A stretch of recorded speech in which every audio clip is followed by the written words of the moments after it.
Assalamu alaikum, dear students. Today my topic is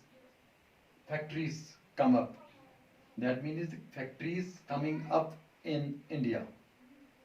तो पिछले topic से हमने पढ़ा है कि एज ऑफ इंडस्ट्रियलाइजेशन की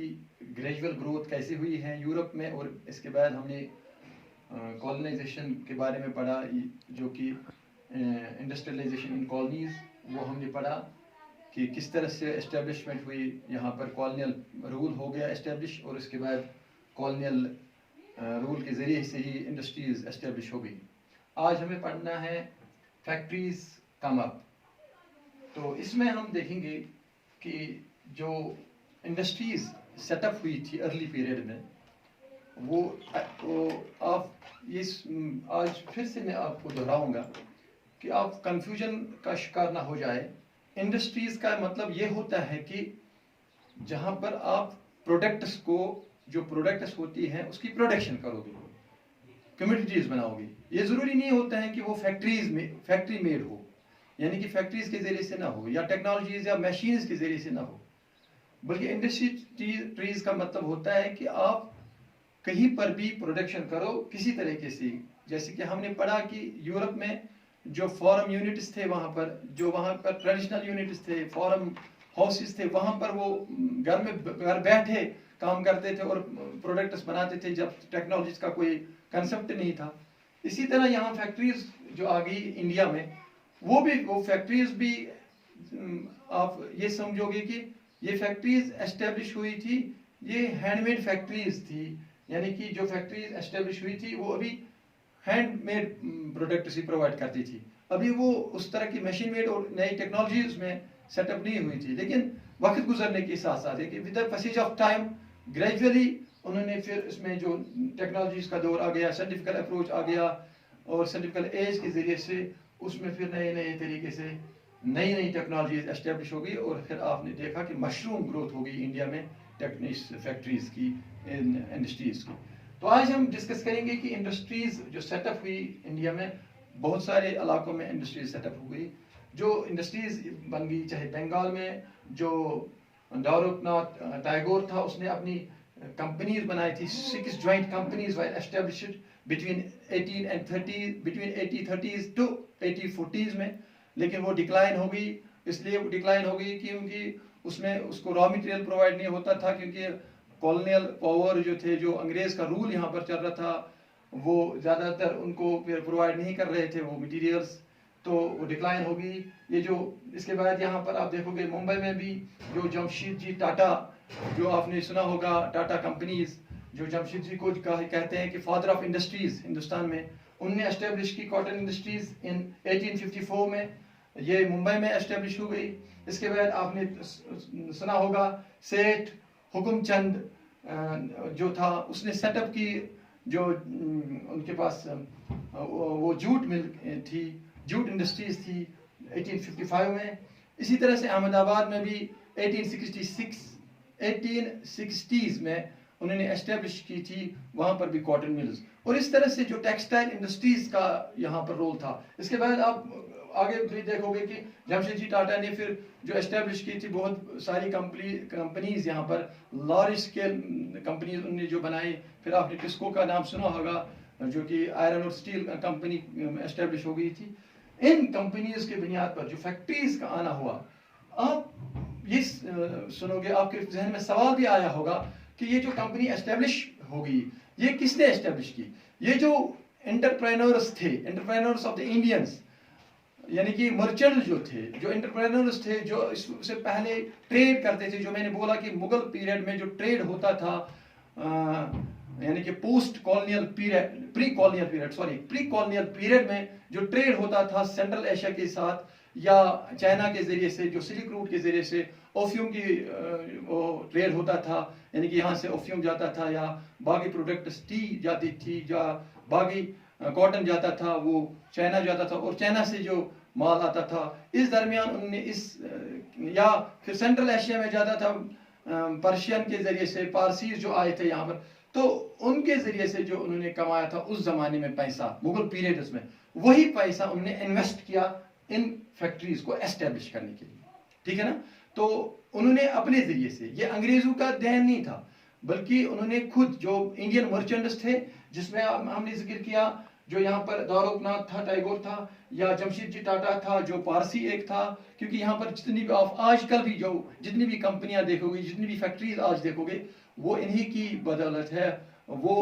पारसियों की है, चाहे वो मोटर व्हीकल्स की जो हो गए मारुति उद्योग लिमिटेड है, या होंडा की है, या हुंडई की कंपनी है, या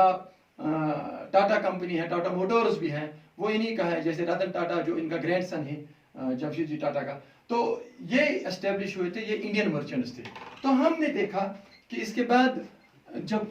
लेकिन जब ये कॉलोनियल पीरियड आ गया, कॉलोनियल पीरियड के दौरान इन्होंने एस्टेब्लिश किया था ये इंडस्ट्रीज, लेकिन कॉलोनियल पीरियड में ही उन्होंने क्या किया, इस पीरियड में ही अंग्रेजों ने अपनी जो यूरोपियन मैनेजिंग एजेंसीज उनके पास थी, यानी कि जो मैनेजमेंट एजेंसीज थी इंडस्ट्रीज को मैनेज करना, एक तो कंपनी का रूल वो अलग था, कंपनी रूल, जो रूलर्स थे वो अपना अलग एक उनका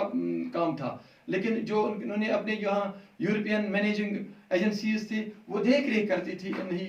ये जो उनके अपने भी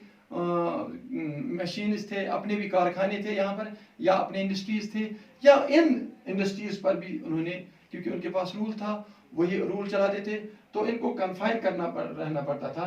वही प्रोडक्ट्स उनको बनाने पड़ते थे जो उनकी वो डिमांड करते थे, यानी कि जो अंग्रेज उनको बोलते थे बनाने के लिए, वही प्रोडक्ट करते थे। जैसे कि आपने सुना होगा कि इंडिगो, कॉटन, टी या कॉफी की ज्यादा सी डिमांड थी, यूरोपियन जो वहां पर फैक्ट्रीज थी, यूरोपियन इंडस्ट्रीज थी, उनकी डिमांड वहां पर थी, उस रॉ मटेरियल थी। उस रॉ मटेरियल के लिए उन्होंने उनको कहा कि आप इन इंडस्ट्रीज को यहाँ पर वो यान वान जो है ना वो यहाँ पर बनाइए, टी की कल्टीवेशन करिए, प्लांटेशन की कल्टीवेशन करिए, यानी कि उनको कन्फाइन रहना पड़ता था, जो कि यहाँ के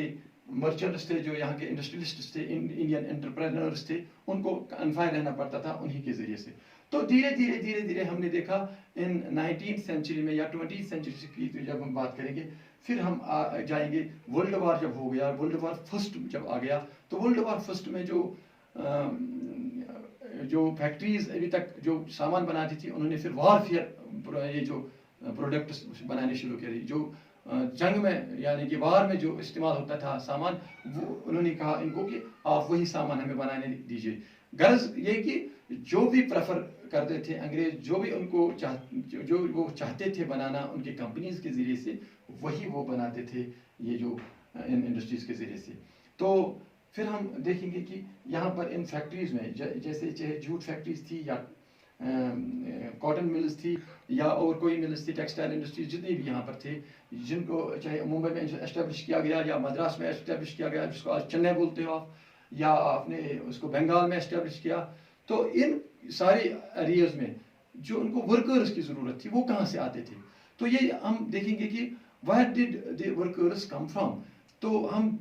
देखते हैं कि जो वर्कर्स थे, वर्कर्स एडजेसेंट एरियाज जो एडजस्टिंग जो उनके डिस्ट्रिक्ट्स थे, जैसे कि कानपुर है हम देख रहे हैं, तो इस एरियाज में, या जो यूनाइटेड प्रोविंसेस थी जिनको आप आजकल बोलते हो बिहार या उत्तर प्रदेश, या आप उनको आज झारखंड है या उत्तराखंड है, ये इलाके जो थे ना, उनको उस वक्त यूनाइटेड प्रोविंसेस का नाम दिया जाता था, जैसे आंध्र प्रदेश में सेंट्रल प्रोविंसेस का नाम देते थे उनको। तो वहां से उनको मजदूर आते थे, वर्कर्स आते थे इन इंडस्ट्रीज में काम करने के लिए। तो हम देखते हैं कि ये इंडस्ट्रीज में काम करने वाले जो वर्कर्स थे, इनका जो तादाद था, पहले तो उनका स्लो जो था, जब उन्होंने देखा कि वहां पर हमारी भरमार है, तो जैसे कि यूरोप में था, यूरोप से भी जब आपने देखा होगा, मैंने आपको पढ़ाया कि यूरोप में जो हैंडमेड लेबर को ज्यादा प्रेफर करते थे, जो फिर पीजेंट्स जो कंट्री साइड के लोग थे, जो रूरल एरियाज के लोग थे, रूरल एरियाज के लोग सारे के सारे लोग कहाँ से जाते थे, वो फिर सिटीज की तरफ, लंदन की तरफ जाते थे। इसी तरह यहाँ पर भी जो outskirts of the Indian territories थी, यानी कि जो सेंट्रल प्रोविंसेस यानी कि यूनाइटेड प्रोविंसेस के एडजेसेंट एरियाज थे, एडजेसेंट डिस्ट्रिक्ट्स थे, वहाँ से रूरल एरियाज से मजदूर आते थे और वो लेबर का काम करते थे। फैक्ट्रीज इतनी एस्टेब्लिश हुई थी, अगर आप सुनोगे, फिर हमने देखा 1901 में, यानी कि in the early period of the 20th century में, हम देख रहे हैं कि 5,84,000 कि करीब मजदूर वहां से आ गए, मजदूर काम कर रहे थे फैक्ट्रीज में। लेकिन इसके बाद हमने देखा 1946 में इसका तादाद बढ़ रहा था। जब हम इसकी सेंसस करते हैं तो हमने देखा 24 लाख के करीब ये तादाद बढ़ गया था। यानी कि 1991 में जो 5 लाख यानी कि 6 लाख के करीब जो थे, नियर अबाउट 6 लाख जो वर्कर्स काम करते इन फैक्ट्रीज में, ये बढ़कर 1946 में हो गया 24 लाख। इसका माने ये है कि कितनी इंडस्ट्रीज मशरूम ग्रोथ हो गई थी, इंडस्ट्रीज की भरमार आ गई। फिर हम देख रहे हैं कि जब ये इंडस्ट्रीज की भरमार आ गई तो जो इसकी एक नक्शा खींचा था ब्रिटेन वालों ने इसका जो नक्शा खींचा था कि अपने लिए इसको इस्तेमाल में लाना, तो इस पर यहाँ पर कुछ आपने देखा होगा, जब नेशनल मूवमेंट्स अराइज हो गए बिटवीन दीज पीरियड्स, जब नेशनल मूवमेंट्स अराइज हो गए, जब उनको लगा कि इन फैक्ट्रीज को यूरोप वाले अपने लिए इस्तेमाल करते, तो उन्होंने स्वदेशी मूवमेंट्स चलाए। स्वदेशी मीन्स की don't use the products of the swadeshis means foreigners, you should not use the textile products of the foreigners because you are providing them the raw materials, you are providing them the raw materials and they are producing textiles and providing them to the Indians. That means कि जो आप इनसे production जो आप provide करते हो, जो आप यहाँ से रॉ मटेरियल्स देते हो, आप सस्ते दामों से देते हो, सस्ते दामों में देते हो और वो महंगे दामों को आप बेचते हैं। इसलिए उसका बाइकआउट होना चाहिए। स्वदेशी मूवमेंट चला जो गांधी जी ने चलाया। फिर आप आगे देखोगे कि इस स्वदेशी मूवमेंट या बाइकआउट मूवमेंट के जरिए से तरफा हो गया, जो उन्होंने कहा कि अपना जो हमारा प्रोडक्ट है वो हम खुद बनाएंगे, उसको हम खुद तैयार करेंगे। तो इससे सेटअप जो है, इकोनॉमिक सेटअप जो उनका, उसको थोड़ा सा दचका लग गया। यूरोपियन यूनियन ये ब्रिटेन वालों का उसका दचका लग गया। तो फिर आहिस्ता आहिस्ता से ये इनके अपने कब्जे में आ गई ये इंडस्ट्रीज, जो इंडस्ट्रीज अभी तक जो उनके कब्जे मतलब जो उनके डायरेक्शन के मुताबिक चल रही थी, वो इनके ही डायरेक्शन के मुताबिक अब चलने लगी, यानी कि इंडियन के डायरेक्शन के मुताबिक। तो ये था फैक्ट्रीज का कंसेप्ट, जो फैक्ट्रीज जो बन गई थी यहाँ पर इंडिया में। इसके बाद आगे हम देखेंगे peculiarities and the goods made in these factories जो थी, तो वो हम इंशाल्लाह नेक्स्ट टॉपिक में पढ़ेंगे। आज के लिए बस इतना ही। अस्सलाम वालेकुम वरहमतुल्लाहि वबरकातुहू।